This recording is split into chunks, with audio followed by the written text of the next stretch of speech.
All right, Holeheads, welcome back to Branson, Missouri. Center court is where we find ourselves seated. You have the best seats in the house. We have the second best seats in the house, and it's our job to make sure it stays that way at the Branson, Missouri Convention Center. Thank you to our friends at the Hilton for hosting the World Championships of Cornhole 17 with the American Cornhole Organization, sitting side by side with Joel Karnick.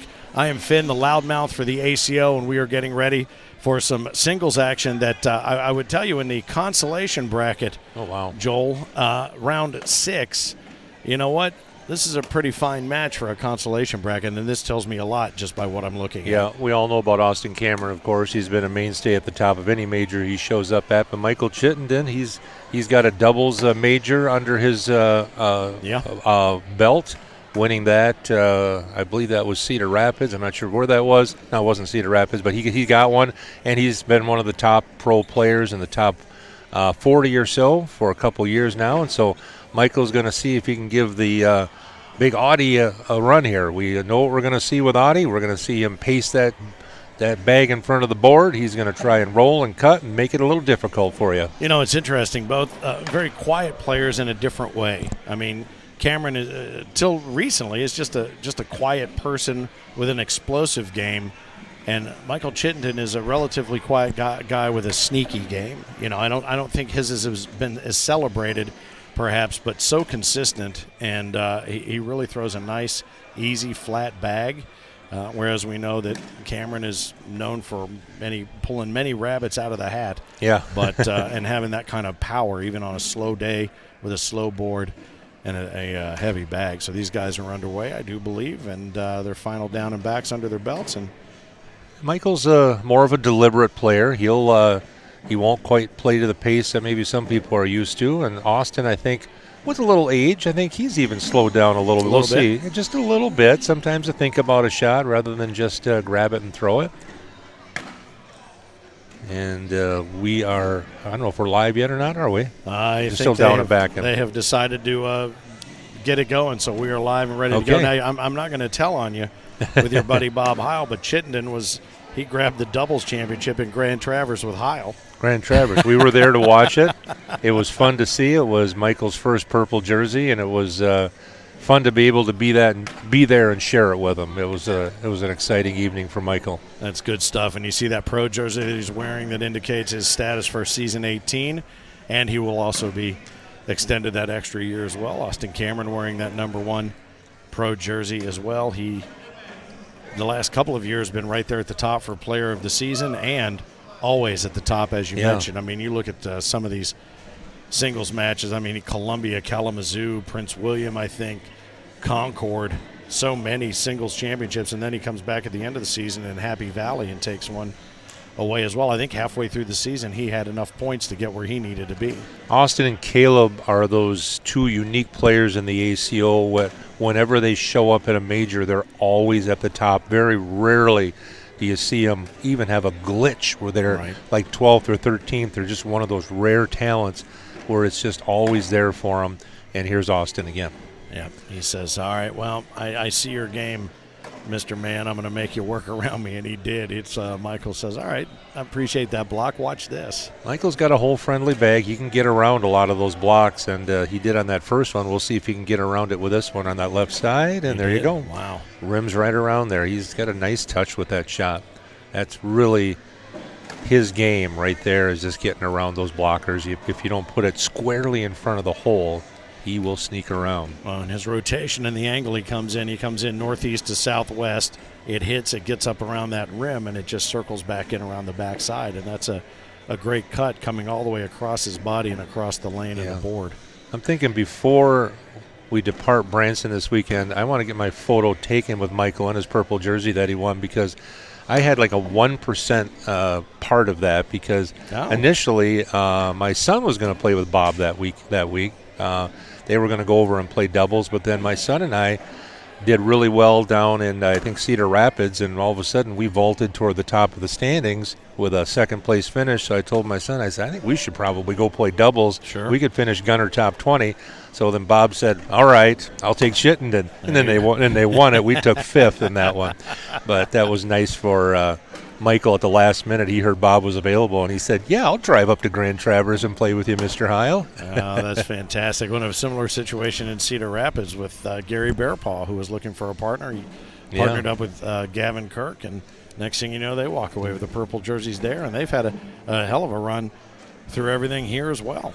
Yeah, I'm feeling a little scarred. I got to see that one happen. They've been beating us in Cedar Rapids, and then I saw that one in Grand Traverse. So maybe that's why I'm a little emotionally scarred from that. Well, those guys are going to be fighting for the ACO World Doubles Championship tomorrow night. Yeah, around 6:30. So that'll be fun. We've got a big day of action here from Center Court tomorrow, starting right around noon. Lots of great matches. It's all been leading up to this in season 17, and I'll tell you, it's going to be great fun all day long on the ACO Digital Network, whether you're checking us out on Facebook Live or maybe that high-def embedded link at AmericanCornhole.com. Yeah, Michael had a chance there to get up 6-0. He pinned that bag on the right side, which allowed Austin to come in and pin it even worse. Further, and Audie's going to do what he's going to do and hit an airmail to get a wash out of that, I believe. How about that?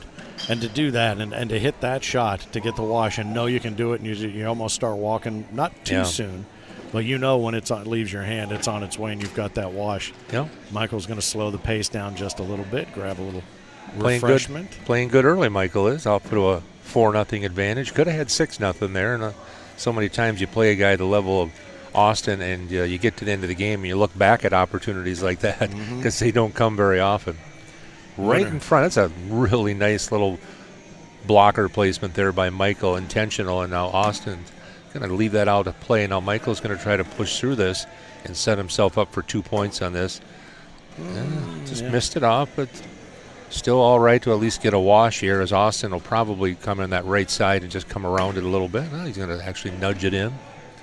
Yeah, it's interesting. If you're going to give him the right-hand side of the board, he's got that cut, he's got the roll, he's got that one that looks like the wobbly truck tire that finds its way down the hill, and he's able to do it. That's a nice collection right there, and these guys both have a couple that are done for the day, so it's just make what you've got with what's in your hand.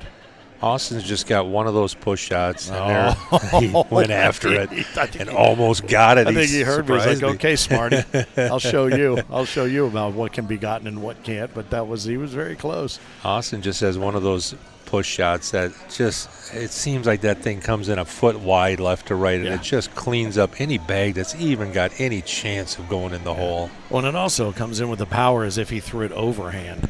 I mean, there's just so much strength in that. No matter which side of the bag he uses, he is just super powerful. Michael trying to wiggle that bag back. That was a real nice bag. That bag's definitely going to go now. Austin's just going to put a little blocker there, make Michael go around it or air it, and he's just going to cover it up. Michael's setting himself up maybe for an airmail to drag that over the top if he needs to.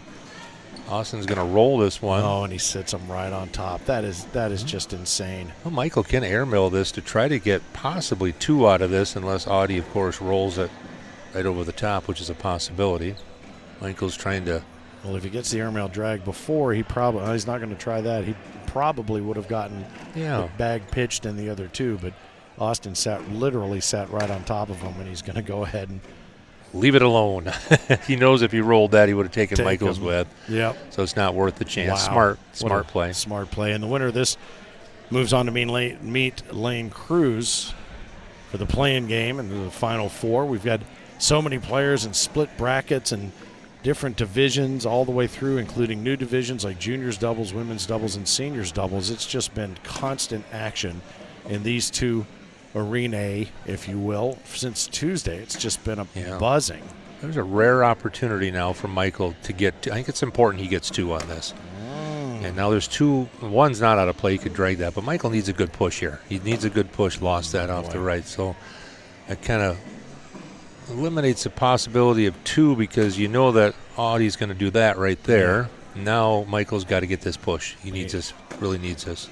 Now he sits up on top of Austin's bag, there's enough of it in there for him to grab that one, certainly, but does he have enough here to pull without grabbing Austin's bag? Oh, boy. That's a tough round to swallow for Michael because he had it set up to get a couple, and then he gets nailed on the other side by giving up 3 on that. Those are, you know that Austin's not going to give you many of those here. He's going to lock in, and he's just going to start hitting stuff. And then you're just along for the Cameron ride there. Many have been, and many have been ejected from the vehicle and the tournament. Yes, exactly. And once the ride begins, you keep your hands inside. That's right. And and it doesn't matter how tall you are to ride. Yeah. And you know that from experience. You could be 12 years old or 80. Audie will take you on the ride, baby. Yes, he will. All right, so everybody with one left and right. It looks like Audie's going to come in, and Michaels is going to be out of play on that left side. So Austin's going to get in for probably 2 here, unless Michael is aggressive and goes for the drag, which he's going to. He did. Oh, he hit it. Boy. Heck of a shot. He hit it right where he wanted to. He did. I don't know if there's a rake that needs to be done underneath there. He's going to take a look at it. He's going to rake it to see. Oh, and it stays up. Wow. That's amazing, as hole-friendly and as Salvador Dali-esque as some of these bags are, that doesn't fall. I mean, that might be one pellet holding that in place. Exactly. 7 on 4.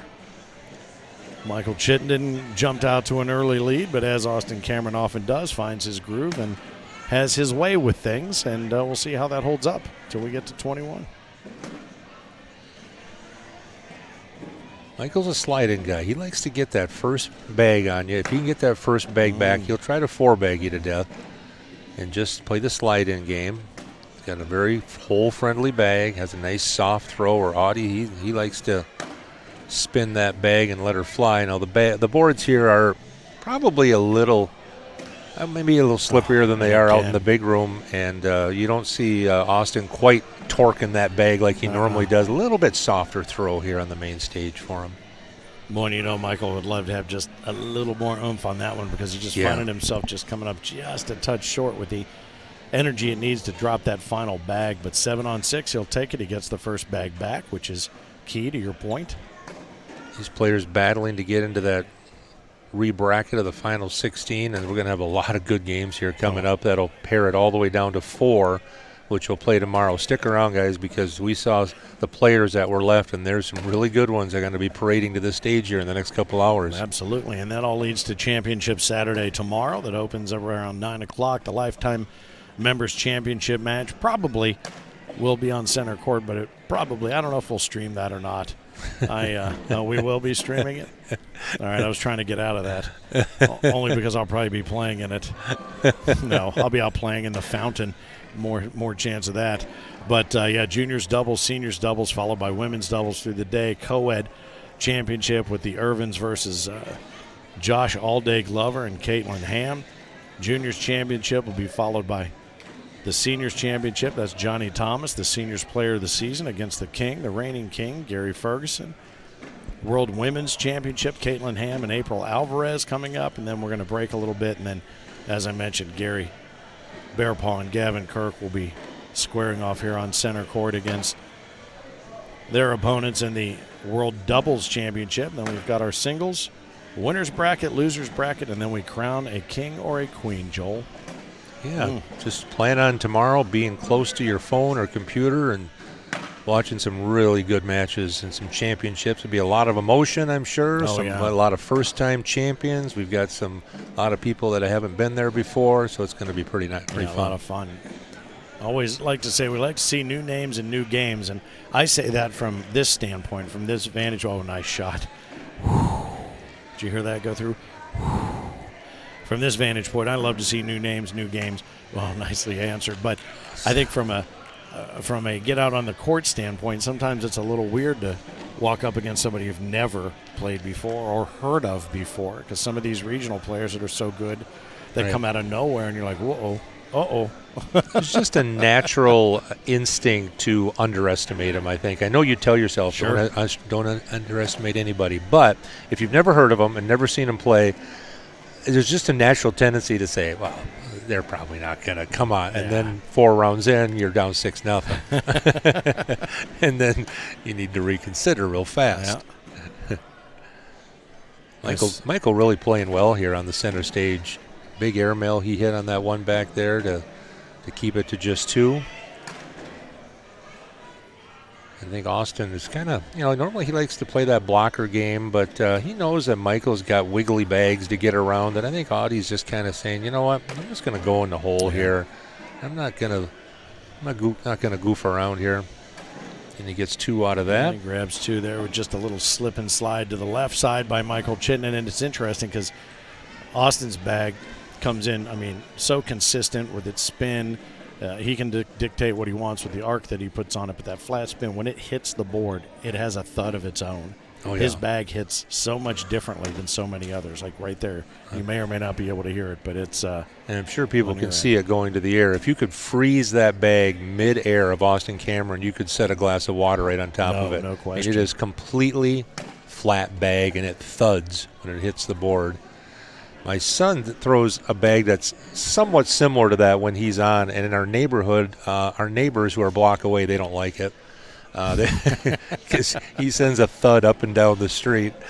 A block away and a block away. My neighbor bought a Harley Davidson just to one-up him. It's the only reason he bought it. He didn't want a Harley Davidson. He said, I'll show you what loud is. He just goes out in the garage and turns it on and goes back in and watches TV. Yeah, exactly. Nice. All right. Very well done. A nice Double 8-bagger there. 11-on-6. Austin Cameron over Michael Chittendon. Again, winner of this finds Lane Cruse in a play-in game to get into the reseeded Final Four as that part of the bracket as well. So I'm going to throw a little extra microphone on here and see if you can pick this up.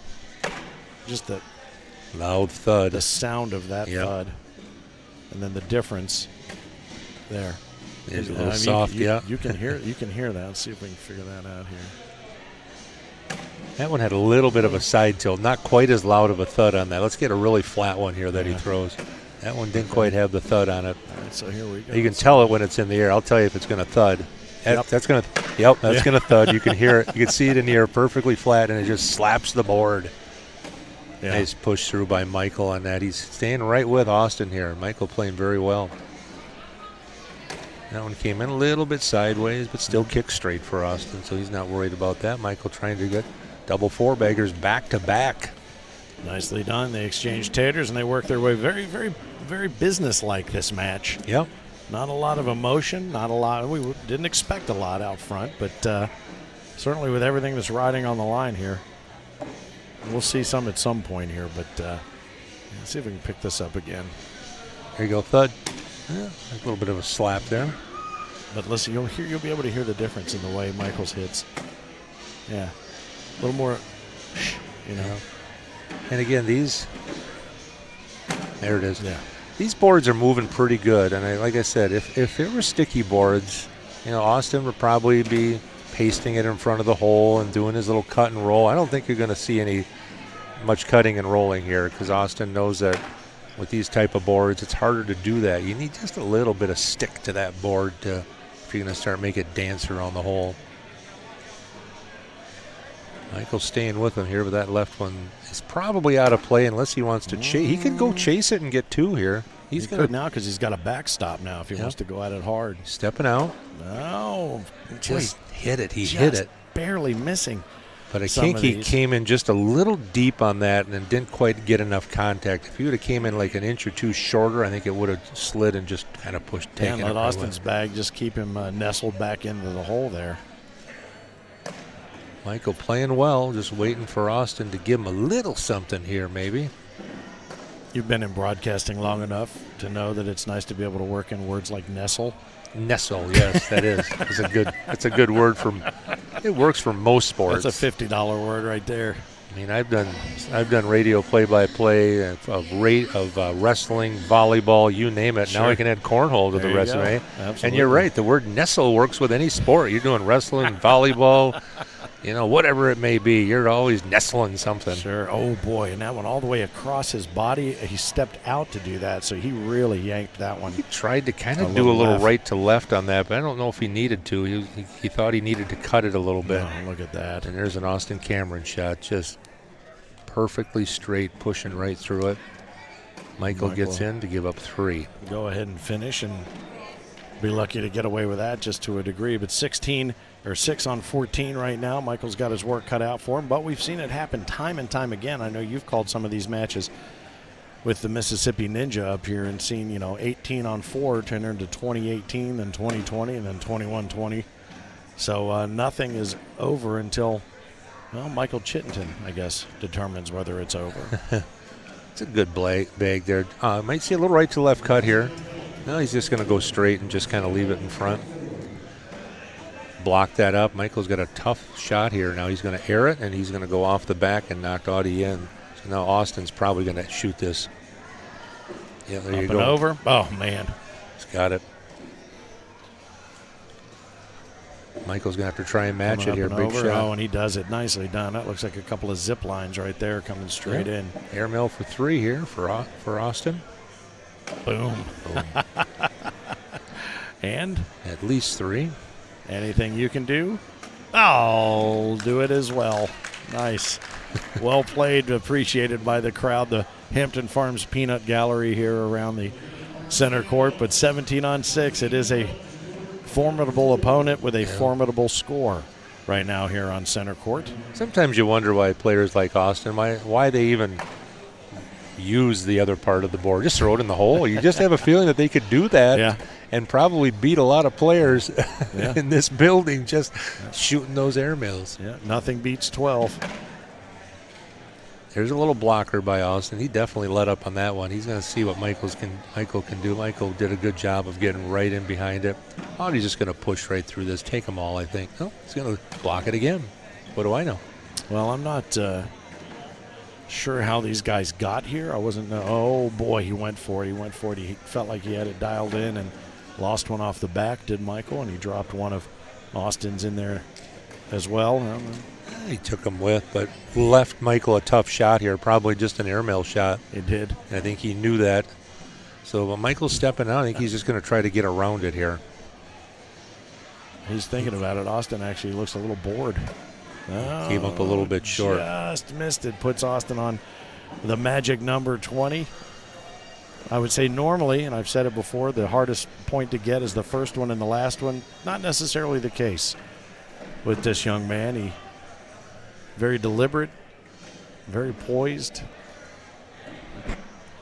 Sometimes you have a feeling like players like Austin and Caleb that do they even know what the score is? They're just playing. Oh, I won, huh? Yeah. I mean, they just. Well, it's the same mindset whether it's 20-0 or 1-0 for them. It's funny you say that, Joel, because the other day in the Player of the Season match, it was those two squaring off against each other in the final best 2 of 3. In the second, I think it was the first game, Austin won, but he won down away from the scoreboard.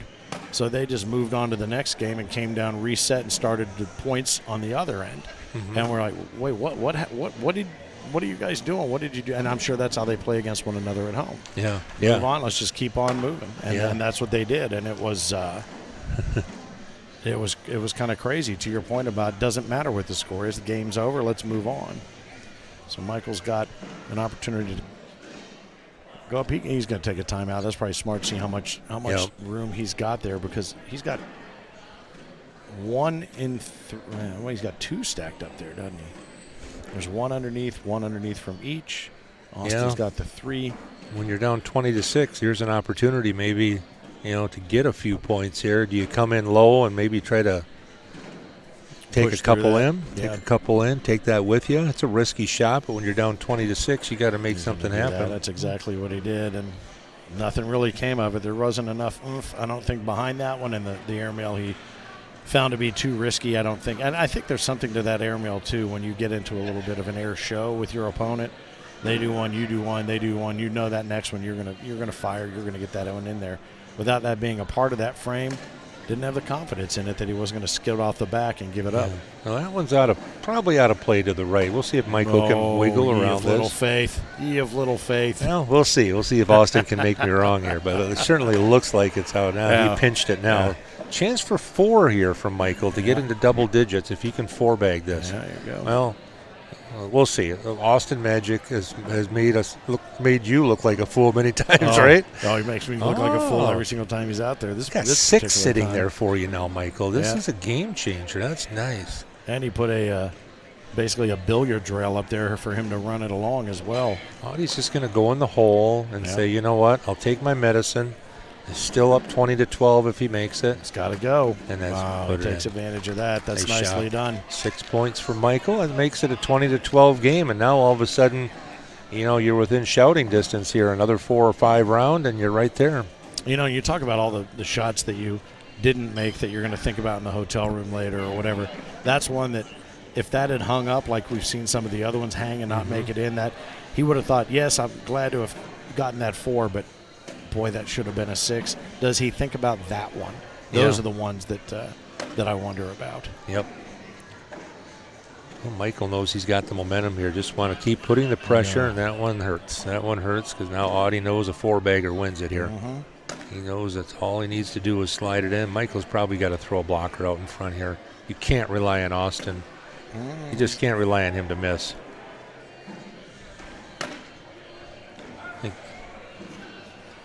Yeah. It's tough. It's a tough spot to be in when the best player. All right, that's going to do it. He's not even going to throw it. They're going to exchange taters and call it a day. 21-12 is the score. Michael Chittendon falls to Austin Cameron, who will now advance to play against Lane Cruse as part of this reseeded bracket.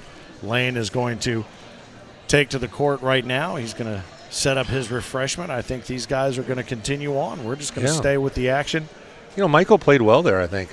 He really, like I've said many times before, there were 2 or 3 bags there that could have made that like a 20-17. Welcome back to Branson, Missouri, the home of the World Championships of Cornhole. We're down to 2 guys trying to fight to get into the reseeded bracket to Sweet try 16. to Sweet 16. We'll call it as Joel Carnett. I'm joined by Jay Boogie. Hey, I'm back. And my man Joel Carnick from Wisconsin. Yeah. And I'm Philip Barnett, and we have Austin Cameron firing out of the blue lane. Everybody knows Austin Cameron, one of the greatest junior players in the world, against another great junior player, Lane Cruse. And they're underway with the first bag right there, as Austin shows. He's going to go right down the middle. We're going to see some great shots here, guys. Yeah, no kidding. Yeah, some inventive shots. You name it. When you were opening up the broadcast, I was actually getting distracted just by them warming up. Oh, yeah. I couldn't even look at the camera. These guys are showing off already. I don't think we can really refer to Lane Cruse as an up-and-comer anymore, can we? No. I think he's here. He's Right? here. He's here now, yeah. Yeah, absolutely. He's Maybe got it- them stars on that jersey. He's arrived. Yeah, maybe at the beginning of the year you could have said hasn't made his mark yet, but I think he's making it. He's making it. Very nice player. Got to play against him in doubles yesterday. Just a nice young player, and it'll be interesting to see. We mentioned earlier, Boogie, that not a whole lot of rolling and cutting going on. I think these boards are maybe a little too fast for that. I'm not sure, but Austin was just playing more of the traditional sliding game earlier. Austin Cameron, slide game? Yeah. He was. Wow. He was just sliding. He wasn't doing anything fancy against Michael Chittendon. He was just sliding. And Yeah. Well, he's had – we talked about it yesterday. He's had – I wouldn't say rough weekend because he's done great, but he's had his ups and downs, and maybe he's just getting back to, you know what, let me focus in and do what should be done. Let's just slide this bag in. And Lane has missed 2 air mails already in this round. And Cameron has hit one, but he drug Lane's there. And Lane misses 3, and that's going to go for you'll see very aggressive play 7 here by Lane. points. He's an aggressive player. That younger mentality of, you know what, all or nothing. I'm here to win this, baby. And sometimes they'll take shots at us older guys will look at and say, Hey, I tell you one thing about it.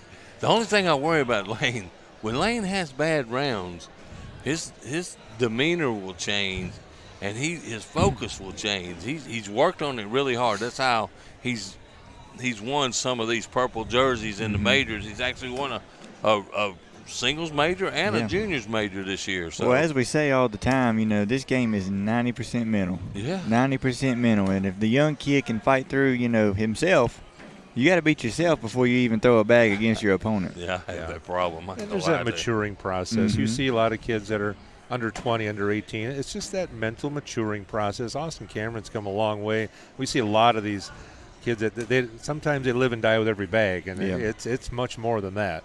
Yep, absolutely. Oh, and that's 5 more, and it's all of a sudden 12-0.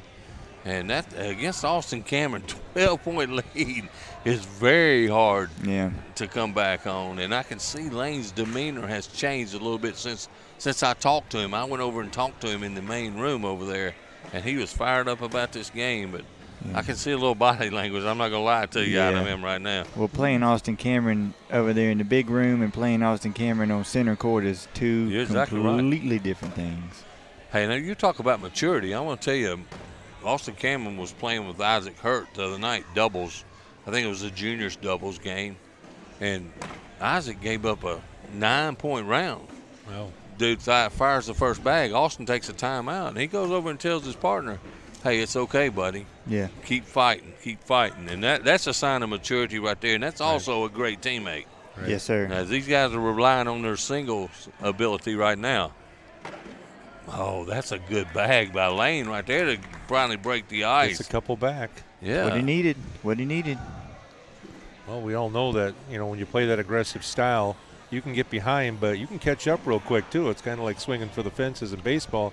You can get down 5-0, but all of a sudden, a couple swings of the bat, and you're right there again. So absolutely. Get back in this. First bag in. He's settling down a little bit here. Such power every single time. Such power from Cameron. Yep.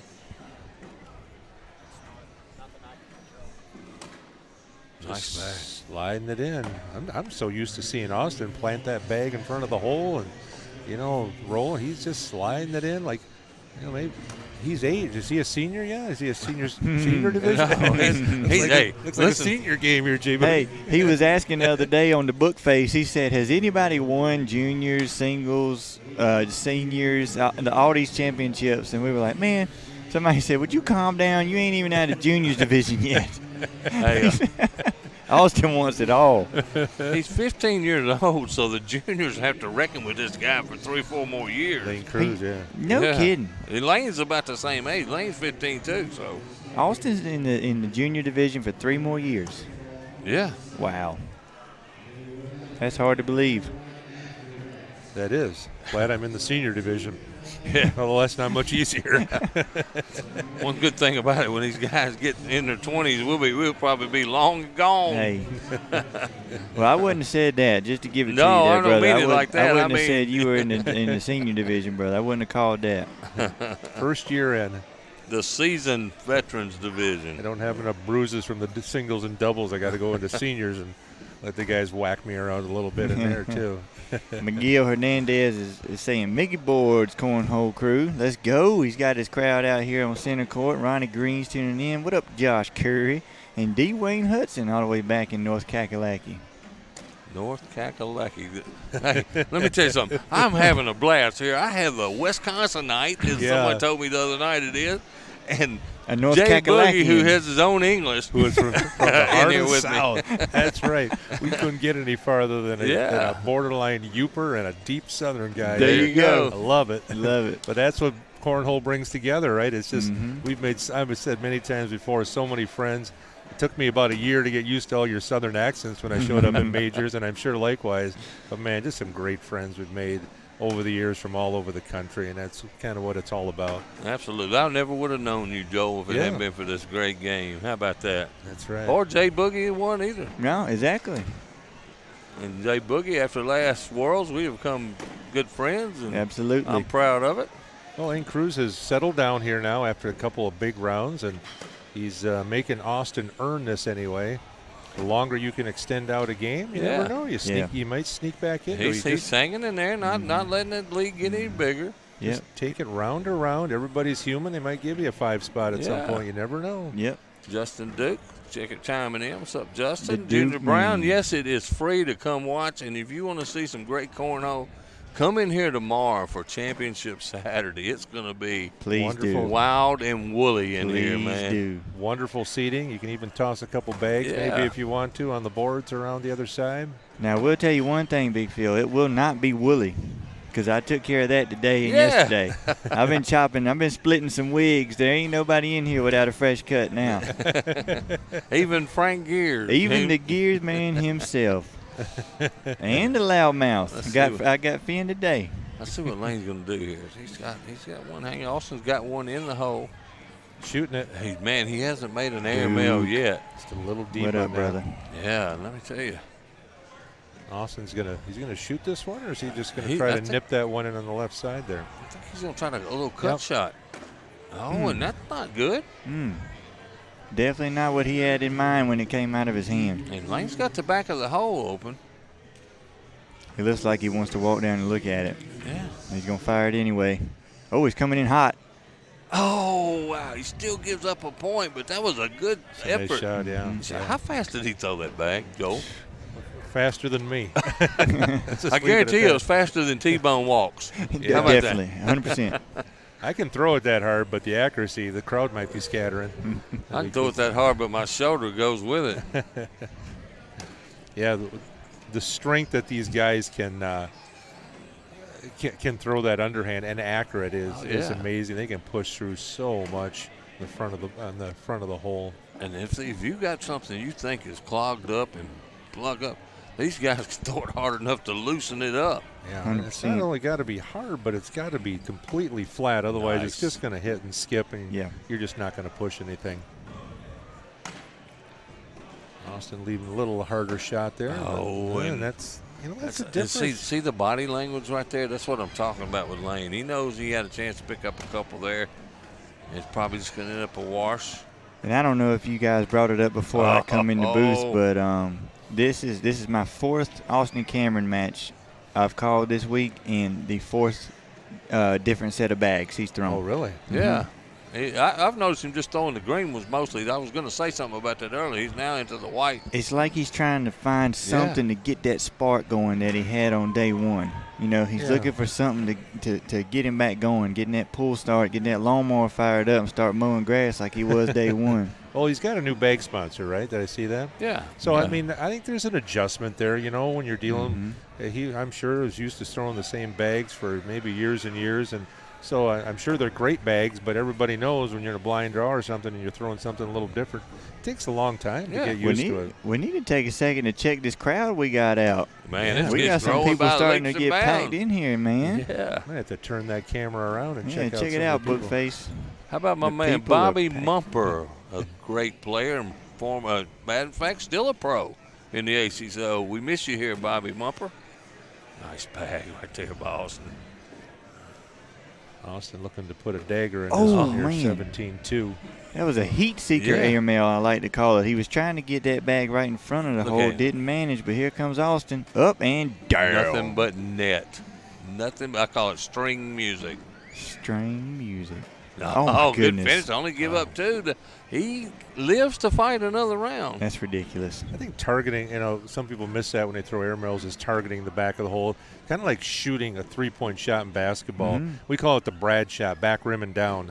And that's kind of what an airmail is. You want back rim and down. Don't leave any doubt. Just back rim that thing. And that way it'll clean up and one people on the side. Yeah. So we'll call that a Brad shot now. Back rim and down, just boom. Brad, I got you, man. Almost everyone Austin throws hits that back. It just comes right down. Is that a hint of basketball coach I hear out of you? Yeah, we did a little bit of that. Yeah. Nice. You bet. As Lane has opened it up for Austin to finish this matchup, and he's going to move on to the reseeded bracket. Maybe. Hang on. He's got another bag, and I promise you he's going after that one. Oh, yeah. With a 19-2 lead. And he that really doesn't have to. Doesn't have to now. Nope. Lane knows it. I bet you Austin can shoot a three-pointer. What do you think? I think so. Yeah. He's coming in smoking that last bag, looking for something miracle. Hey, and your winner now is going to be Austin Cameron. I tell you what, for Lane Cruse, just to get to this match, he had to play his butt off to get to this match. So hats off to that young man. Absolutely. Nothing to be ashamed of. Yep. So your winner here, 21-2, is going to be Austin Cameron. Greetings, everybody out there in Bookface land and the millions watching around the world, and welcome back to Branson, Missouri. This is the 17 World Championship of Cornhole. It's the ACO, baby. I am JB, double OG, to the I, to the E, and to my left is Mr. Joel Karnick. He's the man from Wisconsin. He knows too much about cornhole. Just listen to him. And, of course, we got Big Phil, the Mississippi Ninja. And he's fixing to tell you right now who we got on this center court and who we got in the Sweet 16 of the World Championship. Oh, man. Have we not got a loaded Sweet 16 back? Look what we have on court right here. Goodness gracious. We have probably one of the best players in the world that has just showed up in the ACO this year.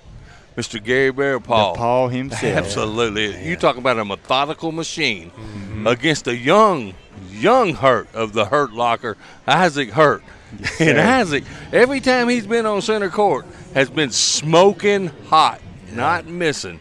We are ready to roll. Yeah, we were ready for them to fire away the first bag. Gary running out of that blue lane. He is the higher seed. Game on, Game baby. is on. And I'm going to read the list of these heavy hitters. Of who's left. Of who's in the reseeded bracket, okay? I'm so pumped. Listen to these names. We got Austin Cameron, Austin Thomason, Bob Heil, Bracy Blanton, Chase Puckett, Craig Irvin. As you see, Gary Bearpaw. Mm-hmm. The King is still in this bracket trying to defend his title. Fergie, okay, baby. Fergie. Issac Hurt. John, help me out with Jonathan Devine. Jonathan Devine. He's still in it. I do not know that name. I did talk to him for a second out there. Jonathan Devine. Caleb Hurt. Probably the number 1 seed, and everybody's pick to win this thing is still here. Kyle Anderson, a guy that's been in the shadows for years, but always one of the top players, is in this. How about Randall Garrison still in here, the businessman. He's still in there. Riley Brewster, the grasshopper, another one of the young guns. Tyler Amos, one of the up-and-coming great players, and a guy that made the Final Four last year. You may have heard this name. Cole Brewer. Cole Brewer, baby. Cole Brewer. And that is 16 of the best players in the world, and some of them that didn't even make it. How about that? You look at the list of players that have packed their bags and hopefully are hanging around, but you just look at it and you're like, wow, how are they not? I mean, some of them went 1-2-0-2. Absolutely. I mean, some huge names did that. You don't see a DJ Long in this. Yeah. Josh Glover. Josh Glover had to win Tier 2 just to get back to the tournament. Absolutely. It's amazing as Gary jumps up to the 3-0 lead, and Gary is not going to miss many bags, I promise you. His miss is just a little bit left or right that, is probably still draggable. Like you said, he just slowly, methodically. I mean, I've still got scars that are healing from Cedar Rapids, Iowa, when he took my son and I down in the championship game. But he just does that to you. He just gives you nothing. If you want to get something from him, typically you're going to have to throw a blocker and hope that he scores left and right. And look at that. As you say that, he kicks one right, and Issac Hurt throws the 4-bagger that we've been used to seeing over this week. Yes, sir. Now, correct me if I'm wrong. If we're talking about Mr. Bearpaw, he was also competing in the championship of horseshoes, The right? World Horseshoe Tournament. I talked to him when they were reseeding the bracket. He finished number 6 out of, I think there's thousands of horseshoe players, too. Unreal. Imagine the arm on this guy. I'd hate to be his kids or grandkids and him grab a hold of me with that right arm that he's been throwing horseshoes and cornhole bags with. Yeah. But, he's such a loudmouth and he's so cocky. This guy, man. Listen, I went out there. I got 3 words out of him, and I had to just pull them like pulling somebody's teeth out of it. All right, so 3-2 game here. Yeah. As expected, Isaac – the big stage doesn't affect him. How old is Isaac? I don't know. He's like 14, 14? I think. Yeah. Okay. Yeah. As I see Mama Hurt, she's just pacing around. Oh, she's dancing. Yeah. Now, you talk about flashy. Bearpaw may not be, but this kid, check the socks out. Yeah. He's got the orange shorts like a buoy sitting out there on center court. He's got the green and yellow corny 40 rocking out. He's got so much confidence he can't even hold it in. And I tell you, I'm disgusted with how much older he looks since the last time I seen him. His clothes are louder than a 3-year-old on Christmas morning. That's just screaming out there. It's awesome. Yeah. Taking advantage of Mr. Bearpaw right now is Isaac. He is up in that hole, and he's very serious look on his face right now. Gary. He's just content with going for it. I thought he might shoot an airmail. Gary has a great airmail, and he had 2 bags hanging right there. I thought he might shoot that, but Isaac's going to pick up 4, and the youngster is trying to make a statement that there's more than one Hurt in this final 8, and little brother is trying to make a statement. And look at what I did to him. Squirt to the right, yeah. He's going to get it, though. With that bumper, Gary will get around this, but he's at least trying to get it in front to make that push a little harder, but he couldn't do it. So now he's set up to give up 4 to Gary. Yeah, and somebody asked what bags Gary Bearpaw. I want to apologize. I meant to ask him that before we started. He's playing with some different bags I'm used to seeing playing. So I cannot answer that question. I know the Hurt is throwing the 724s. Get 4, give 4. How about that? Getting and giving, getting and giving. Yeah, you put a bumper up for Gary Bearpaw, you're in trouble. You're in trouble with sometimes him. you don't even have to put a bumper up for Gary you're Bearpaw. still in trouble, yeah. You're right. He can throw the airmail when needed. You know, he's not aggressive. He won't do it unless he needs to. I found that, I think it was in Vegas. My son and I finished 5th and lost to him, and I threw some blockers, and all of a sudden he just decided he was going to make it an airmail game, and guess who won? He did. Gary Bearpaw won. There you go. Great, and what a great match we have up here. This is awesome. Everybody out there on the book face, we got some viewers, but we want some more. If you're watching this match, and anybody, your mama, your brother, your sister, your dog, anybody you think wants to watch this match, share it right now. Hit that share button and get them views up. Tell somebody. Now, is this a Southern thing, the book face? Yeah, I don't know. Is that a J Boogie thing? I think it's just a boogie thing. That's part of that boogie-nacular. I love it. Hey, Boogie has his own language, Mr. Karnick, I'm going to tell you. Yep. But it's awesome, an awesome dude, too. J Boogie, Joel Karnick, and Philip Barnett calling all the action right here. Finn, believe it or not, is taking a break, and he's off playing. What is that about? He is playing in the Lifetimers division. I love Finn, man. I'm glad he finally got a break, man. He's been a workhorse for us all week long. Yes, sir. He's deserving this break, that's for sure. So 9-6 advantage for Gary Bearpaw. Issac hanging in there. This is a great game right here. We've got a lot of down and backs walking back and forth on this center court, but the score's not as high as their steps. He looked like he eased up on that bag a little bit. Gary, he's right down the middle. Same arm swing, everything. And I'm like, Joel, I'd like to see that. Oh, wow. Now, look, we talk about it a lot with I'll let Gary throw that bag real quick before I yapping. Ooh. That's going to be 4. It'll be 4. It's good to see Issac. We talk about it a lot with Caleb. No matter if it's the right side or left side, that bag's never out of play when it comes to Mr. Caleb Hurt. He's going to get it. And right there, it's actually the second frame I've seen Issac go step out to the side and try to push that bag on up and get it. Maybe something Big Brother's been starting to teach him a little bit. So I want to explain something in this. This is a winner's bracket game in the reseeded. So the winner will move on to championship Saturday as one of the top 4, and the loser will go down into the elimination bracket and have to fight his way back in to try to get into that top 4. Beautiful. Okay. Yeah. So I hope that explains something to people out there. Oh my goodness! Bingo! Bingo goes Mr. Bearpaw. There's that airmail we talked about. Yep. Just brought it out of nowhere. Issac ain't worried about it. Pushes it in and evens the score. Even though Bearpaw's was more flashy, Issac up the gut and on the back of the hole. That's about 3 times that Isaac's bad has went right by the hole. We talked that last match about Austin Cameron's really flat bag. Well, Gary Bearpaw, it's a little bit of a nose down bag, but it's consistent. I mean, it still has a rotation you need, not that flat bag, but he gets that soft hit on it, and it gets around just about anything with comes in nose first. But like I said, it comes in consistently. He knows what it's going to do every time, and that's a big part of being successful at this game is not worrying about your bag kicking left and right. It's going to hit and go right forward. It's how you can get it in the center there. In the center, I tell you what, you've seen the 3 or 4 bags that he's missed have been just off the hole just a little bit, but he don't step out and try to go get it.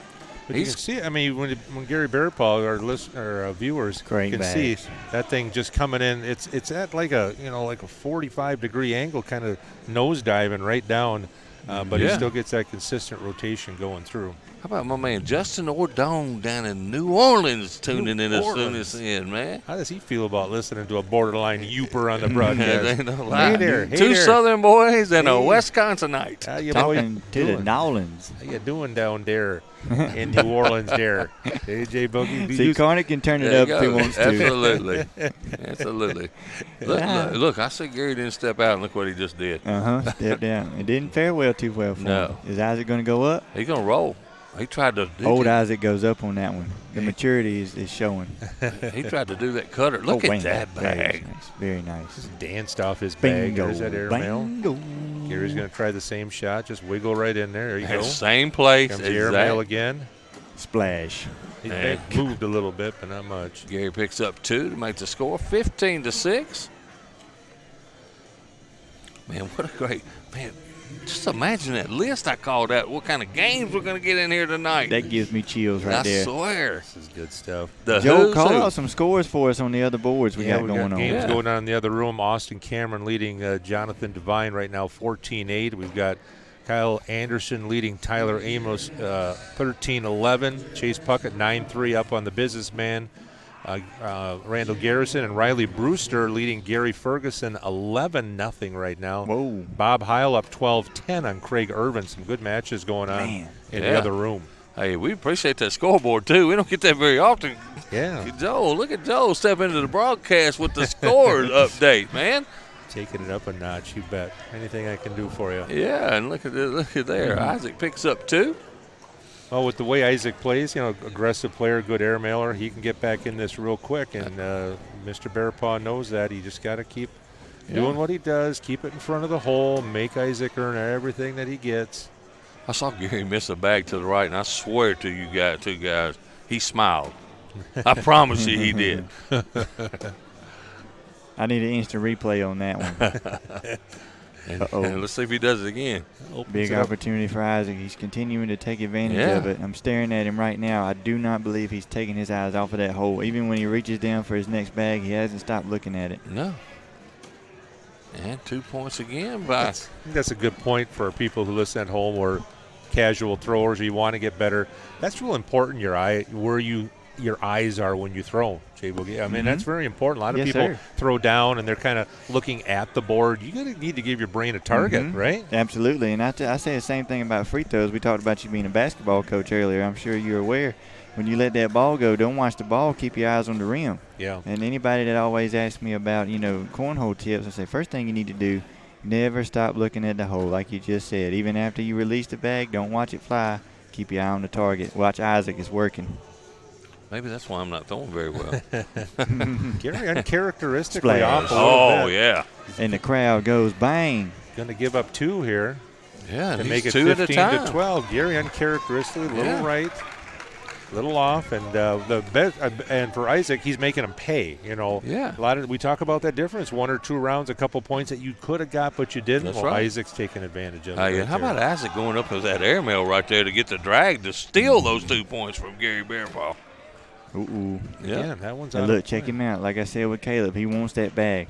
Oh, he just made it tough. He's got 3 to wiggle it. He wiggled it over. It's crazy. He's going to bump it again. Watch this. Oh, it came up a little left on it. And that's the danger of stepping out right there to push it all the way out of play.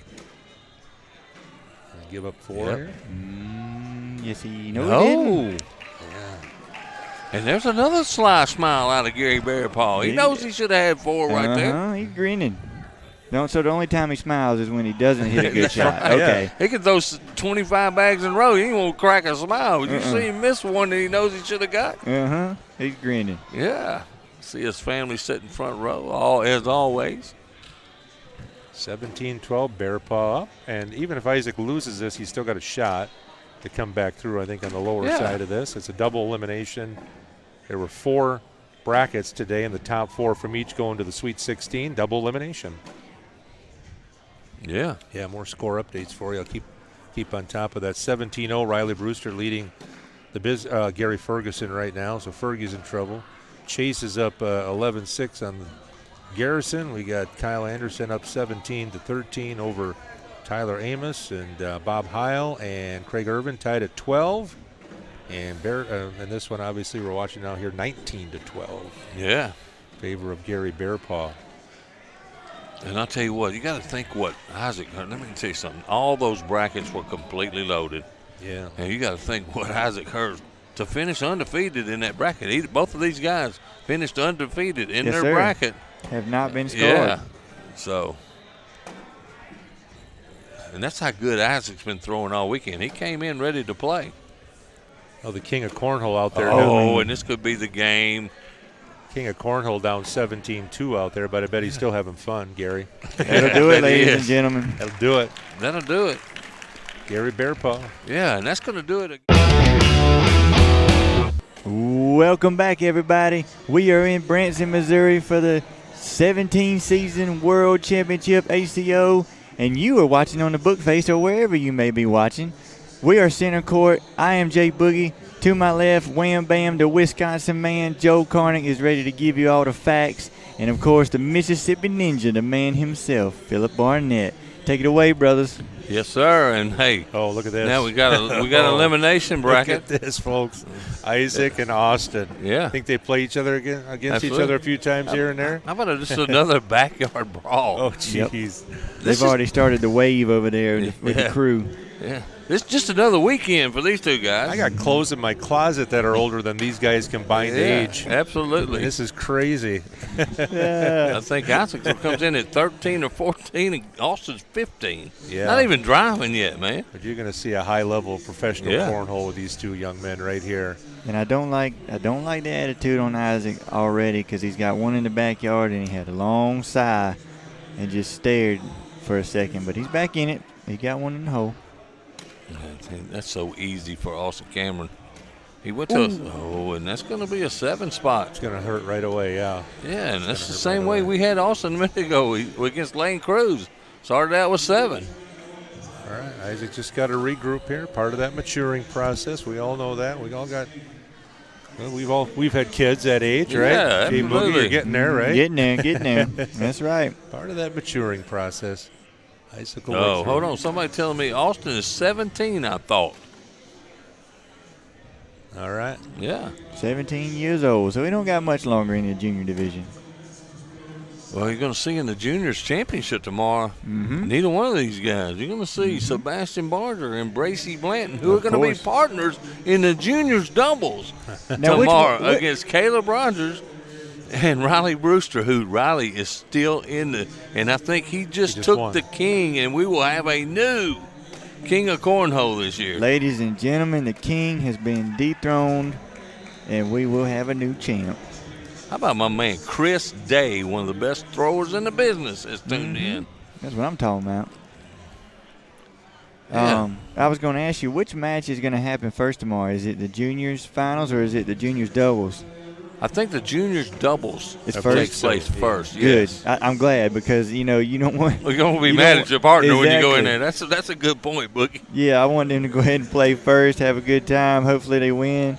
If not, they won't want to kill each other instead of being teammates in the next one. Isaac picked up 3 in that next round, so it's 7-3. Well, Bob Heil ended up winning his match in the other the other room, and we've got Gary Bearpaw down already 11-4 to Austin Thomas. Wow, let me tell you something. Austin Thomason, he is a great player that nobody really knows about. I know about Austin Thomason, and he can get on a roll, and he can put some bags in the hole. And to be up on 11-4 on Gary Bearpaw, watch out for this kid, man. Yes, watch sir. out. Caleb has recovered nicely here from that initial 7 spot to regroup and now make it a 7-4 game. So Isaac. or Isaac, I'm sorry. We're so used to seeing Caleb up exactly. here. We're going to call him Isaac today, though, okay? Exactly. And since you brought Caleb up, is this like another big brother scenario for Isaac, seeing, Austin across from him? Yeah, the pretty hometown much. boys. Yeah. They all play in the same region. I always like to say, man, you do not want to go to a picnic at the Hertz house and they break out the cornhole boards, because you don't have a chance. You might well just stay home or find a picnic you can win at. But you do want to go to a blind draw because you might get them. Yeah, that's true. Gracie will never keep a boyfriend if they always got to play cornhole with him. Yeah. He'll be like, I'm not going over there. You guys are crazy. Oh, man. You got a double 4-bagger, I think, going on there. So 7-4. Austin still up. This is an elimination game. This is big. Yeah. The winner, Yes, sir. the loser's out. The loser's out. out. And the winner still has to win a couple more games to try to make it to championship Saturday. Because both have lost a game at Yes, some point along the line. If you lost one in the main bracket, that carries then into the Sweet 16. That's correct. So Isaac really recovering nice after giving up that 7 spot for being a young man. Yeah, he's played Austin before, so he knows. He probably got him once before when he was down 10-0 maybe. Oh, yeah. We appreciate everybody on the book face. Kerry Lunsford, Chris Reese is tuning in. The Reese man over in Tennessee. Yeah, he's tuning in. And let's see, we got going on here is Tyler Revis back home. Deal Mill Lascalette. I know him because I'm kind of related to him. That sounds like a familiar name right there. Uh-huh. Yes, sir. Speaking of familiar names, just real quick, I want to give a shout-out of an unknown that made the Sweet 16, Mr. J.D., Jonathan Devine. Yes. Yeah. I'm proud of that guy, man. He's a hometown kid. He's been working hard all season and made it to the Sweet 16 at Worlds. Great job, J.D. Yeah, absolutely. I could talk to him for a second over there and get a really chance to really converse with him. But congratulations to Jonathan Devine for going as far as he did. I think he ran into Mr. Austin Cameron right here on center court, last game. Austin getting a couple back there. We had a quick conversation with him before this started, and he said he's throwing the same type of bag, just a little bit slipperier, a little bit slicker, and that's shown here. He's played in that traditional sliding game. That's a rare blocker, I think, that he intentionally left that in front. But he's playing what we call old man cornhole here. Just slide it in, baby. That's it. I must be an old man because that's my. I'm just I slide it in if I can, any kind of way. If it's an open lane. Let's see what he does here. Airmail? Yes, sir. Oh, got it. Man, nice. What do we call it, Joel? Come on. Isaac's going. Look at that, man. Bingo. Just a line drive. Tried to clip that one in front a little bit, but a couple of solid airmails still. 11-4. Austin with the lead here over Issac. And I tell you what, these juniors on center stage today and the last couple days have been wearing that airmail out. We saw Riley Brewster play somebody earlier, and he did not miss an airmail the whole game. And, I mean, they were dead centered in the same place every single time. And we've seen it out of Austin and also Issac so far. It's absurd. You are seeing some of the best. You'll see it tomorrow again. The best junior players on the planet. Absolutely. On the planet. I mean, you put these guys up against anybody under 18 who wants to pick up a bag and throw. These guys they're the ones. Absolutely. This is it, any man. organization, any place in the world. Yeah. These juniors are some of the remember, top. this isn't the junior category. This is the open singles. Absolutely. There were 400 plus players, so they beat all ages to get here. Yes, sir. Yeah, man, I don't know. We went for And there's one that's missed. But I tell you what, I get up to the boards and I look up and I say, I got to play a junior. Great push shot by Issac. Yeah. Old Tic-Tac trying to get it started and make a comeback. Yep. And even though Austin missed that airmail, you saw where it hit, right? It hit right on the back. Absolutely. Just came in just a little bit high and it flipped up out of there. Yeah, and the Mama Hurt is just at pins and needles right now. They're all good friends too. So I know she's got to pull for her son, but I don't think she'd be too mad at Austin if he wins. I do see Mama Hurt over in the corner. She is a little bit antsy watching this center court game, and I'm glad she's over there because I hate to tell her this right now, but Riley Brewster is up 14-0 on Caleb Hurt right now in the other room. What about Riley Brewster and the run he's making? Yeah, I think that's still on the – I don't think either one of those have lost. Am I correct on that? Or is that an elimination game? I would have to check. Yeah, with check and see if that's I don't think any of these guys have lost so far. Yeah. All right, so 11-5. Austin still up. It is an elimination game. Riley Brewster has lost one then. Okay. So he's fighting for his life. Danny Rich. What's up, Danny? Finn's not with me. I've got a Wisconsinite and Jay Boogie. I don't know what to call him, man. I'm my own species. I feel a comfort level up here with you guys. And Jay Boogie and I figured out why. There's cheese everywhere up here. That's right. Man. I don't know if this is Frank Gear's cheese or whose it is. It's Phil's, all right. See, I know why we get along so well. Being from Wisconsin, you just walk down the street, there's just cheese everywhere. There's cheese. Yeah. What's this get-around bag by Austin Cameron? He named it AC. Swoop. A little bit of brakes, but he's got another bullet. Oh, nice bag. That's the biggest improvement I've seen with Issac is that push bag. Yeah. Nicely done. Man, grab a couple out of that. A couple more. 13-5. Yeah.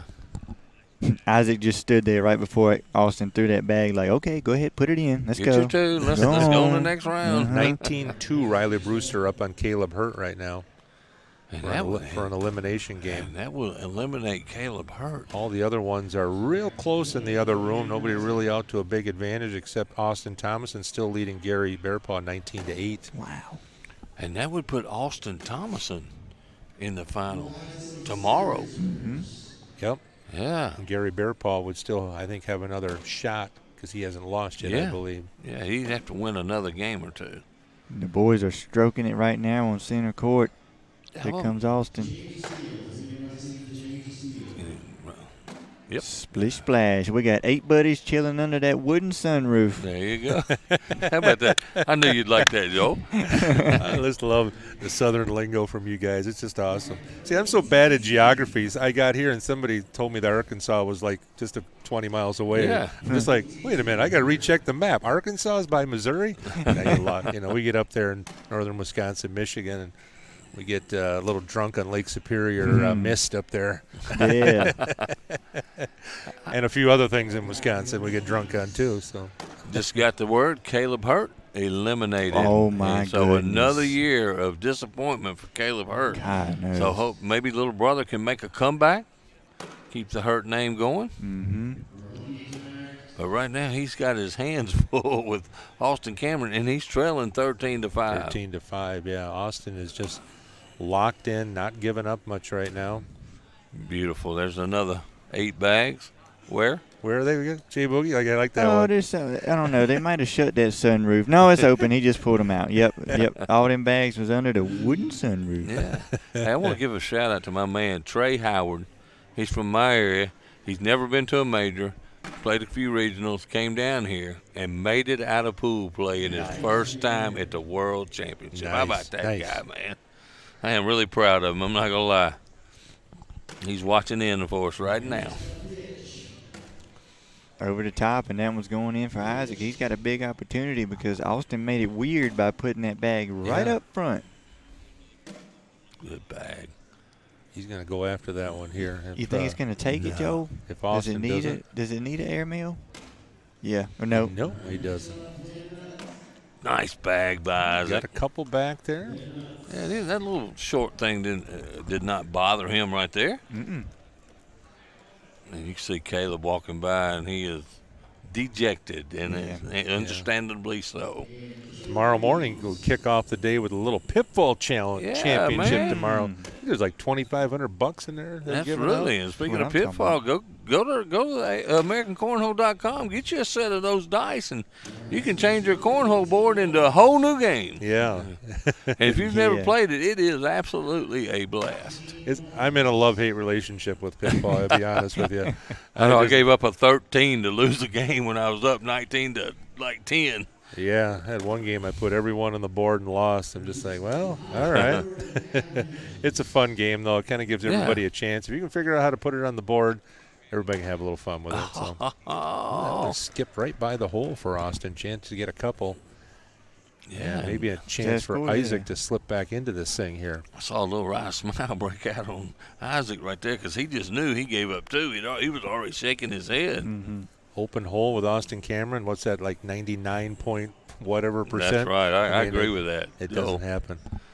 Hey, and you want to learn to throw some bags? How about going to my man Jones' podcast he has with his son? Yeah, we have a lot of fun. Northern Wisconsin Cornhole YouTube page. My son and I have done some tutorials on cut shot and throwing a flat bag, a lot of basic stuff. In fact, we did a down and back here with Caleb Hurt that'll drop next week. Real informational about the mental part of the game and how he throws.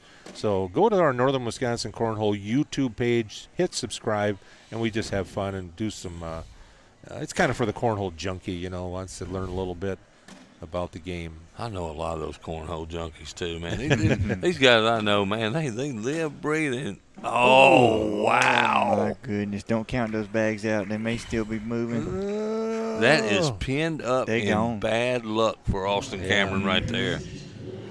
We did a podcast on the roll shot, and I think it's over 7,000 views in like 3 weeks. We're just blown away. I'm just like, man, these people, they're hungry for information on how to get better. So we're going to keep doing some stuff on how to practice, and everybody's got their own thing, but we just provide one part of it.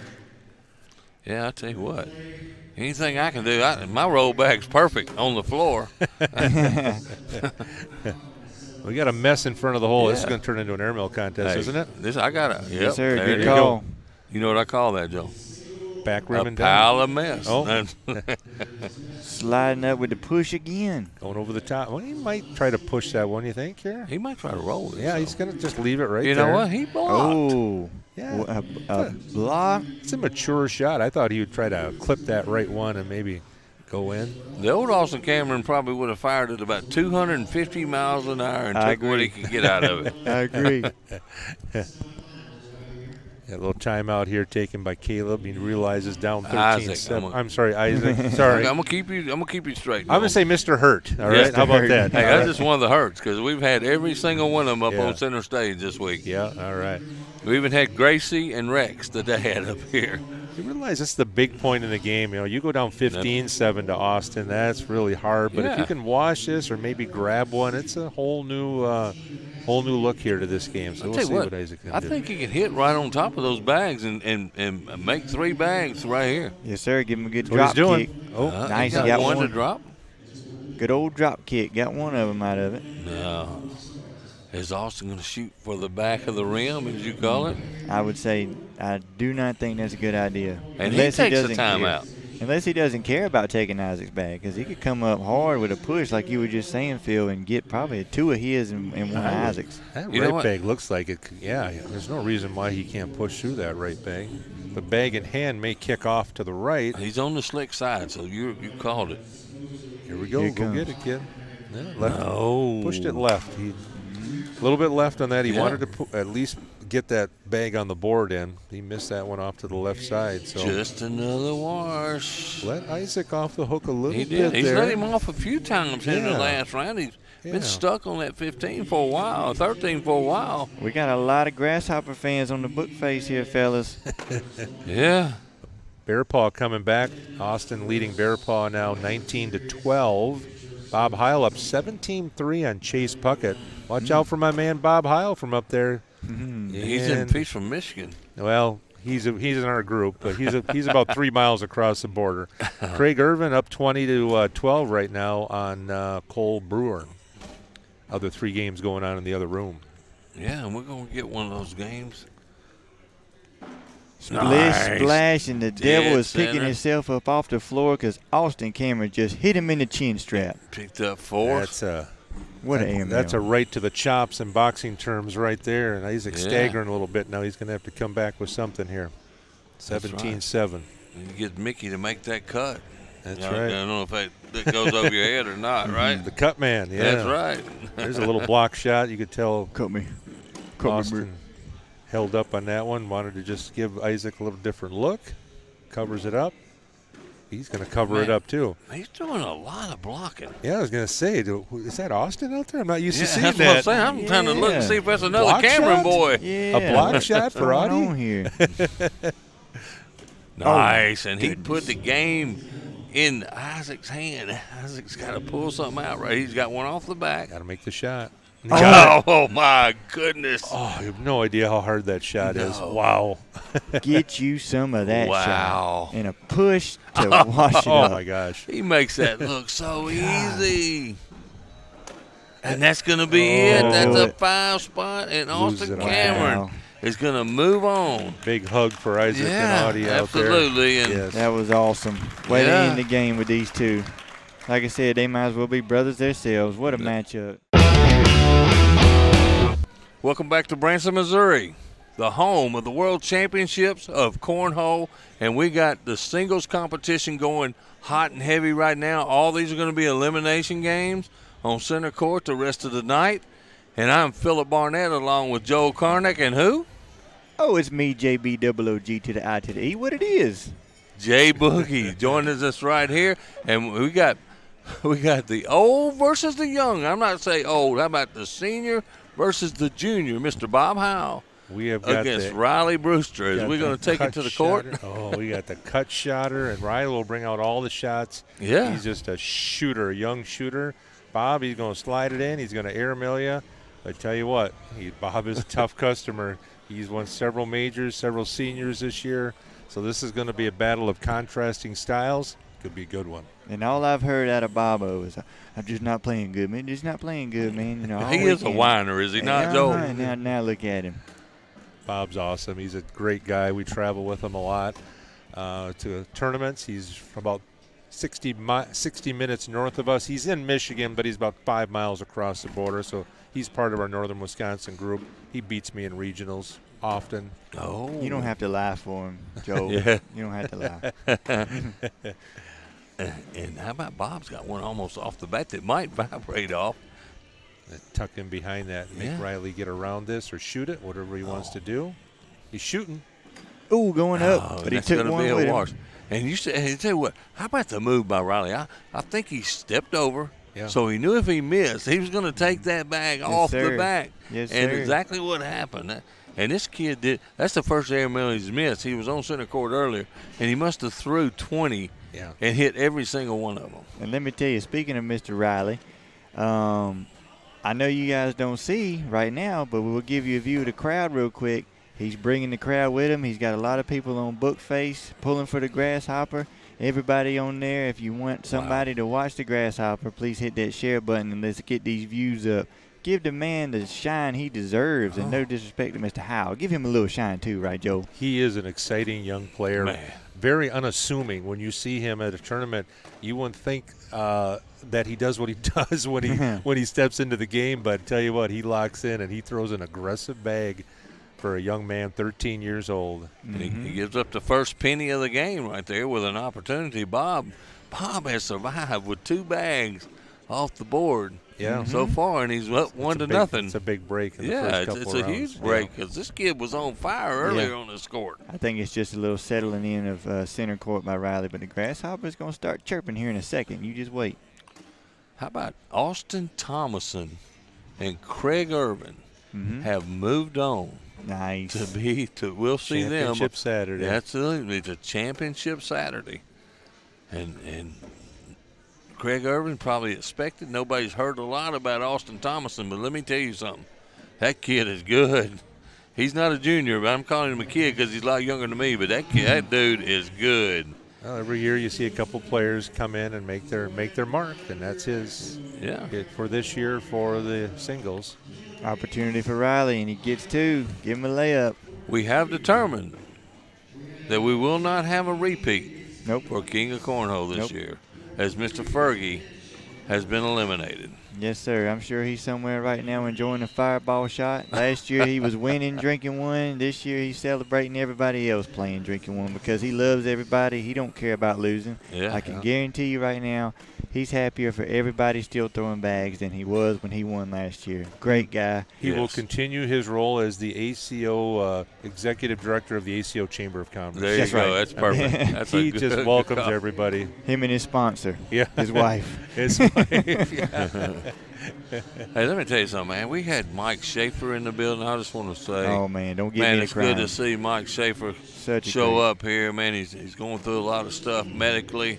Got a guy at home, Chris Johnson, a friend of mine, is going through the same thing. And let me shout out to Donnie Long, who's got some medical problems going on.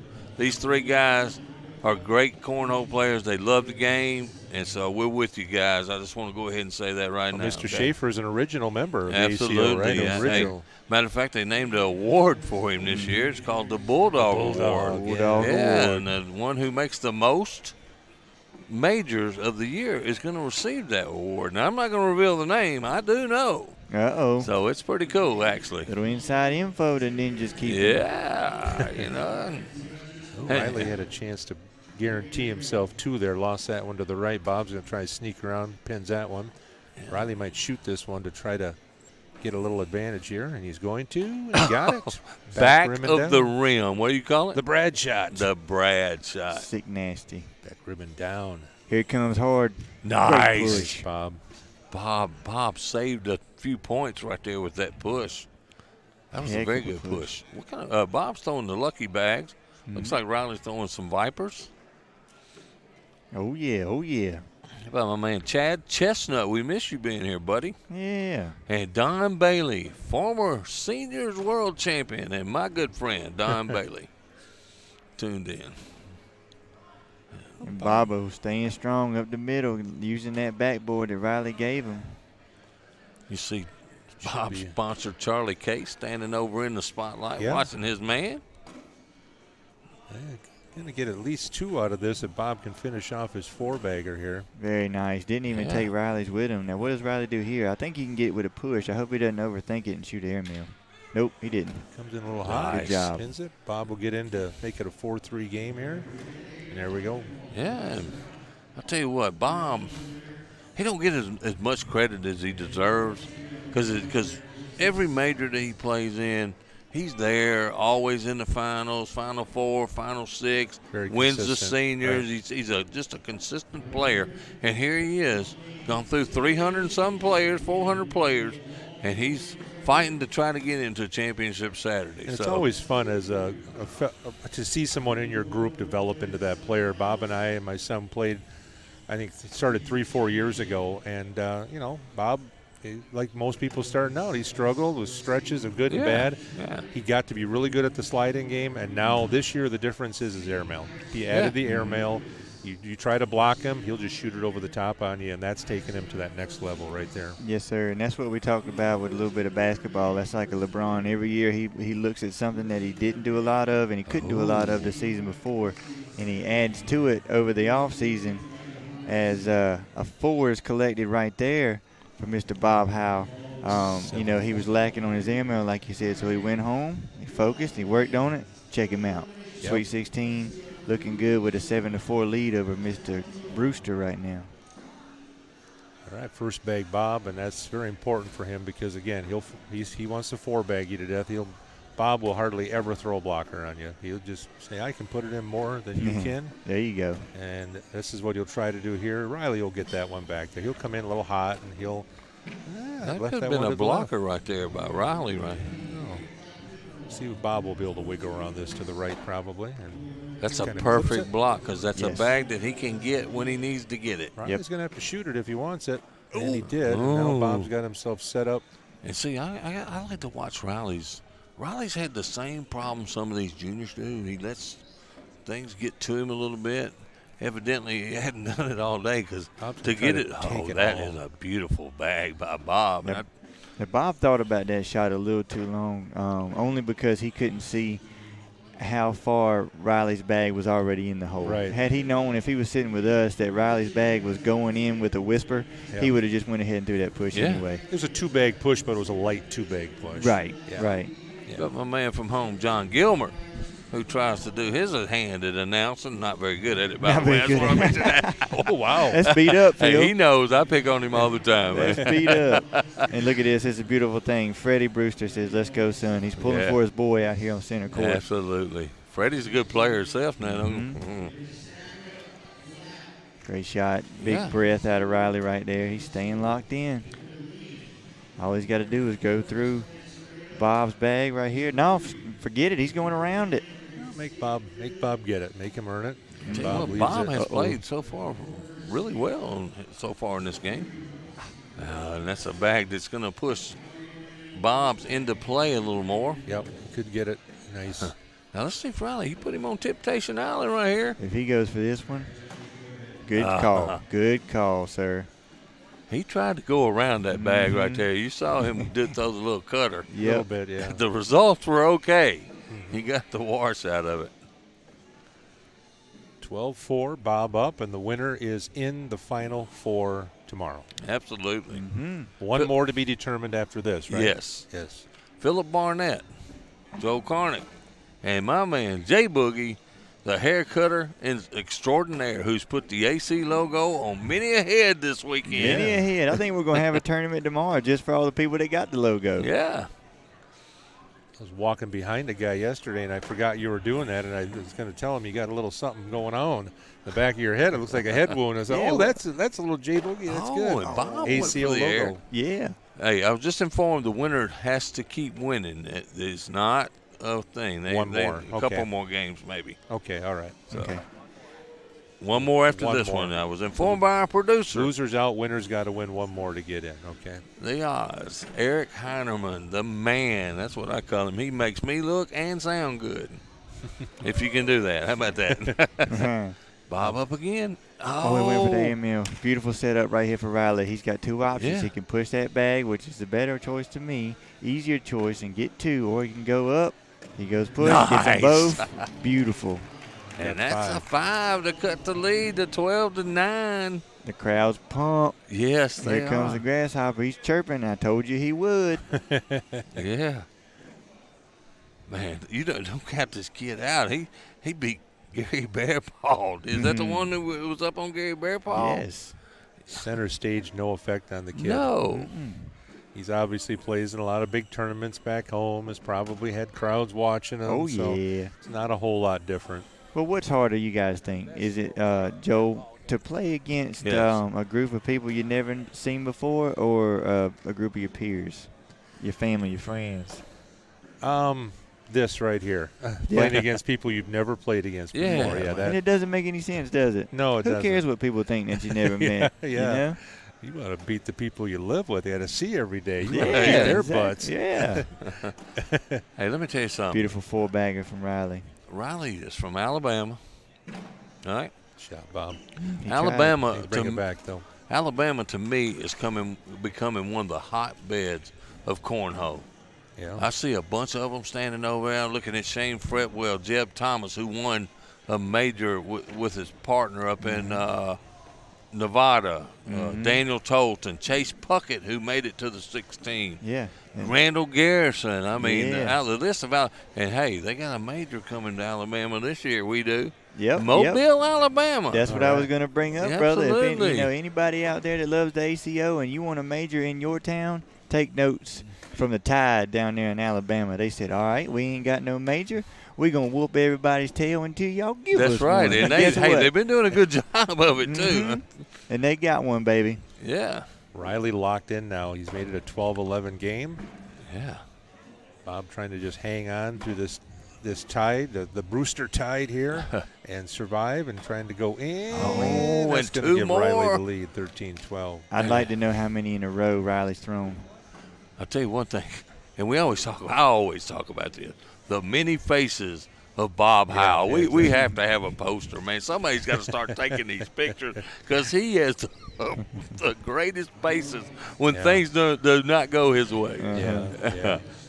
You talk about a lot of names like Alabama and stuff like that, and every year we see names come forward. How about Matt Gammons? I mean, he came forward this year, won some majors from Kentucky, and has really become a force to be reckoned with in the ACO just this year. And I really feel bad for him. It ended up getting injured right before Worlds, too. Yeah. Yeah. Wasn't that Gammon? No, was that Harcrew? That was Jack Harcrew, who was an Alabama guy. Standing right over there. Yeah, I was still on the Alabama train. Okay, I felt so sorry for Jack Harcrew getting injured right before Worlds. What a great season he's had. 2 for Bob to take back the lead. And here we go. We got that elevator going floor to floor. Mm-hmm. And hats off to Josh Glover, too, because he threw pretty well this week with an injury, too, in a boot. Oh, He's come got on, man. An injury, so he did Josh good. has been milking that boot for Don't months now. believe I'm going him. to tell you. Okay. That's why they call him all day. He milks it all day? Yeah. Okay. Exactly. That healed long ago. He just liked the way the boot rocked when he threw the bag. He won me over as a pitfall partner, so he kind of softened my heart a little bit. So you guys are telling me the real story now. Yeah. I see him every day, Joe, okay? Okay. All right. Well, he told me he was going to get the ACO logo shaved in when I came down here. I was like, sweet. And he said, well, here we go. And he started taking his shirt off. I was like, what are you doing? He wanted it on his chest. I was like, no, we're not doing that. Here we go. Here comes Bob. Oh, yeah. With a chance to pick up 4 here if Riley can't make something happen. Get that right. Can Bob sneak it in the hole, or does he not touch those bags? I'll tell you what, Bob, slick side right down the middle. I think his bag will fall. He goes for a layup. Smart move. Let me tell you something. If I was Bob right there, he's going to pick up 4. I might have went and took a look at that because I think he could have slid that bag in and not moved Riley's bags. I got the lead back now, 16-14. Broke the momentum here a little bit. Yeah. Riley gets him a big sip of water. That's about all he can have in here. Yeah, that's right. And we've seen that bag several times from Bob. Wrapping around the hole. Yeah, those bags are a little bit fast. Nice. Should come back, though. Just tap it a little bit here, and it should give you – should go I don't know. here. It's entrenched in the back. We'll come in a little bit hot here probably. I'm just trying to pinch it, hit it a little bit. Yeah. And look there's another face of Bob, I'm going to tell you. Well, now that might make you want to go get it, right? Yeah, Riley made it interesting. I don't think Riley – Bob's thinking about it. What do you think? You know him well. Is he going to shoot it? He'll shoot it. Oh. Thought he was going to shoot it. Riley go in here. Oh, what a shot. Bingo. What a shot to take an 18-16 lead. What a shot by the kid. And wait a minute. I think Bob's bag fell, and Bob's he's only going to get 2 to tie it up. Yeah, only get 2. It did fall. But what a shot by the kid. And how about the nerves of this kid? No I kidding. had to bite my tongue because I was about ready to say Riley's bag was out of play, but I've learned from Austin just to shut up about that. It's If like it's being- on the board, it's in play. Hey, if it's in his hotel room, it's in play. What are you talking about? It's amazing. Yeah. Man, Good what a job. shot. Good job by Bob. Not phased. Going to Yeah. keep going in the hole. Doesn't care about the last frame. Yeah, just a replacement bag, which is actually a good bag. Coleman on book face tells the Grasshopper to finish up, kid. And All Day Glover, we talked him up, is tuning in. What's up? That was a good bag by Bob right there. It may have pushed Riley's out a little bit. Make it a little more difficult. Goodness shot. gracious, Man, what a this push kid shot. is making shot after shot, and Bob's just steady Bob right down the Beautiful. center. Like we said, Riley, an unassuming young man, and he throws that push shot with zip on it that you just wouldn't expect from a kid like that. I mean, that thing Yeah. is moving. I mean, what's he doing? Push-ups and stuff at home? He's probably got a little pull-up bar on his bedroom door and stuff. I mean, he's jacked up. Yeah. Velocity. Launching that thing. Kid, man, there was some zip behind that baby. Man, we got a What a game to push. 5, guys. A game to 5. This is a awesome. great battle. Yeah, and who's going to Great make the battle. big mistake? That's what it's going to come down to. Stacking up that dirty diaper. Yeah. I knew you were going to call that. Players have to adjust to board conditions. Because I was telling you, Phil, I watched Riley and Austin play the juniors game out there, and it was sticky out there, and they were a little bit off. One more face of Bob. Yeah. He's dancing around and he's upset, but it's still even on the board. Until, I was about to say until the Grasshopper pulled that push off again. I think Riley's bag on the right might be out of play this time. Careful there, Phil. Yeah. Yeah, I'm sorry. Careful. Riley's on his last bag. He goes with the layup. I thought he might want to shoot that one. And Bob has yet to shoot an airmail. He shot one. It went off the back. Let's see. Here we It is. come. Hit it. Oh. Yeah, he took one. He's going to take. took one in. Yeah, he's going to lose 1 point.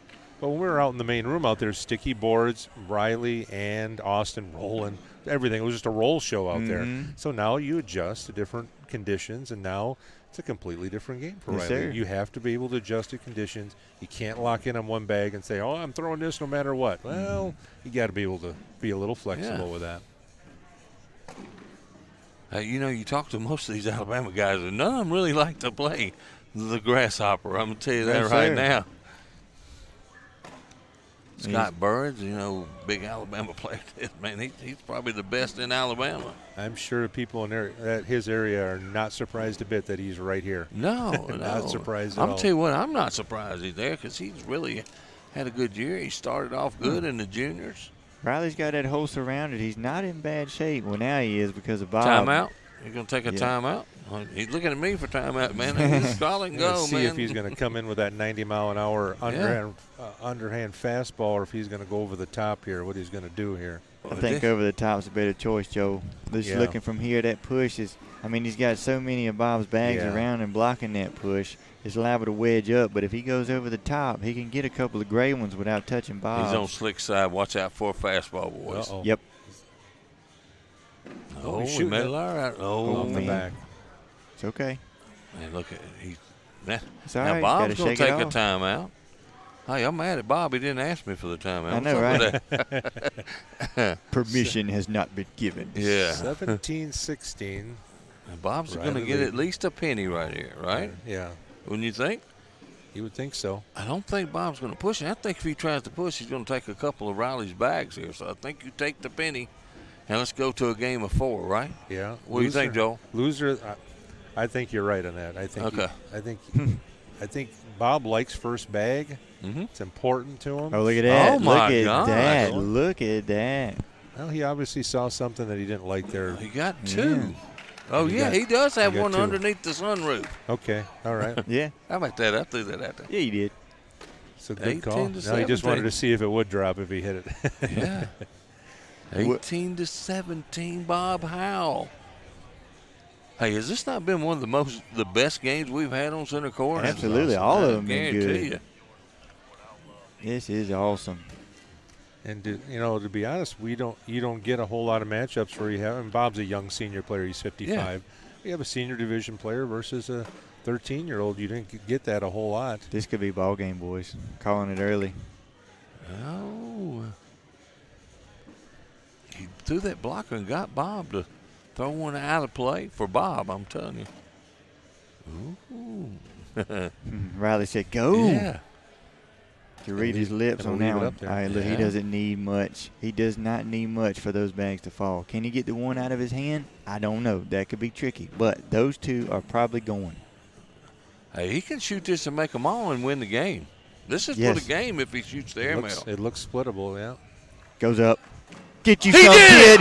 Get you some, kid. Wow. Get you some, kid. Step up, Riley Brewster. What a freaking game. What a shot. What a shot to win the game. Wow. And you heard the explosion from the Alabama people and all the people from the South sitting over there. I don't think Bob really had a choice. Layup was the right choice because he would have taken Riley's bags with. So wow. He was just in a no-win situation. No, Bob definitely did the right thing. That was just a heck of a shot to end it. All I can say is wow. And we're probably going to get Riley back up here. Man, all the congratulations he's getting. ACO, we are Cornhole.